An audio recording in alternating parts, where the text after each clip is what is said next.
प्रिय विद्यार्थियों, आज की इस वीडियो के माध्यम से हम कृष्ण भक्त कवि सूरदास द्वारा रचित पदों की व्याख्या जानने का प्रयास करेंगे। पहला पद, खेलन में को काको गुसैया, हरिहारे जीते श्रीदामा, बरबस ही कत करत रसैया। जाति पाति हमते बड़ना ही बसत तुम्हारी छैया, अति अधिकार जनाबत याते, जाते अधिक तुम्हारे गैया। रूठी करे तासो को खेले, रह बैठी यहाँ तहाँ गवैया। सूरदास प्रभु खेल्यो चाहत, दाऊ दियो करी नंद दोहैया। पहले प्रसंग करेंगे। प्रस्तुत पद्यांश हमारी पाठ्य पुस्तक अंतरा भाग 1 के अंतर्गत हिंदी के सुप्रसिद्ध कवि सूरदास द्वारा रचित पदों में से लिया गया है। प्रस्तुत पद में सूरदास जी ने कृष्ण की बाल लीला का बड़ा ही मनोहारी चित्रण किया है। कृष्ण खेल खेल में जब हार जाते हैं तो वह अपनी बारी देना स्वीकार नहीं करते। इस पर कृष्ण के मित्र उन्हें खरी खोटी सुनाते हैं। व्याख्या। खेलन में को काको गुसैया, अर्थात जब कृष्ण अपनी बारी नहीं देते तो बाल सखा उनसे इस प्रकार कहते हैं, खेलन में को काको गुसैया, कि हे कृष्ण, खेल में कोई किसी का स्वामी नहीं होता। गुसैया का अर्थ है स्वामी या बड़ा। खेल में कोई किसी का स्वामी नहीं होता, खेल में सब बराबर होते हैं, कोई छोटा बड़ा नहीं होता। हरिहारे जीते श्रीदामा, बरबस ही कत करत रसैया। हरि कृष्ण के लिए आया है। हरिहारे, कृष्ण तुम हार गए हो, जीते श्रीदामा, और सुदामा जीत गए हैं। बरबस ही कत करत रसैया, अब तुम व्यर्थ ही क्रोध क्यों कर रहे हो। बरबस होता है बलपूर्वक व्यर्थ, और कत क्यों करत कर रहे हो, रसैया होता है क्रोध। बरबस ही कत करत रसैया, कृष्ण तुम हार गए हो और सुदामा जीत गए हैं, तो तुम व्यर्थ ही क्रोध क्यों कर रहे हो। जाति पाति हमते बड़ना ही, तुम तो जाति पाति में भी हमसे बड़े नहीं हो, क्योंकि हम भी गवाले हैं और तुम भी गवाले हो। ना ही बसत तुम्हारी छैया, हम तो तुम्हारी छाया में भी नहीं रहते, तुम्हारे अधीन नहीं रहते।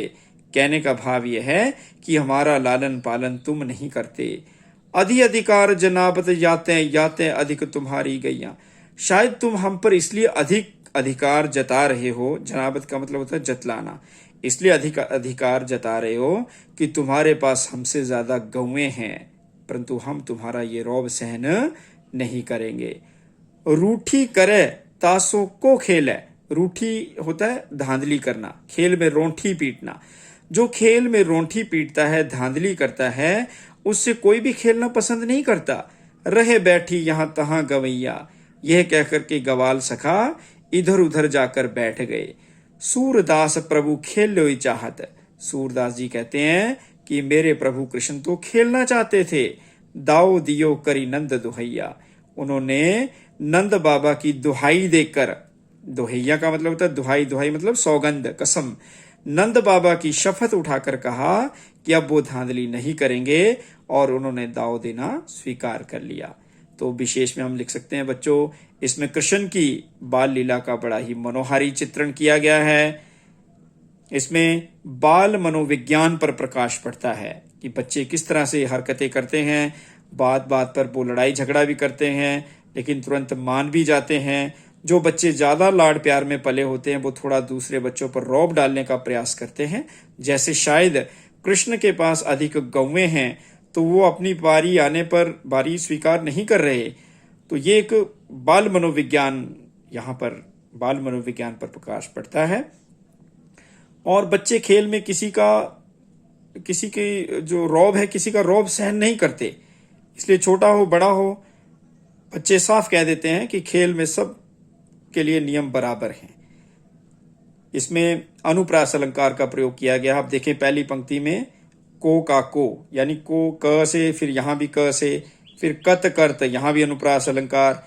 फिर ये देखिए यहाँ पे दाव दियो, द अनुप्रास अलंकार का सुंदर प्रयोग किया गया है। भाषा की बात करते हैं तो सूरदास जी ने ब्रज भाषा का सुंदर और सहज प्रयोग किया है। तो बच्चों, आपने ये व्याख्या समझ ली होगी। प्रश्न उत्तर मैं आपको भेज चुका हूं और आप उसे असली कॉपी पर अंकित कीजिए। कोई समस्या आती है तो कल ऑनलाइन क्लास में अवश्य मुझसे चर्चा करें।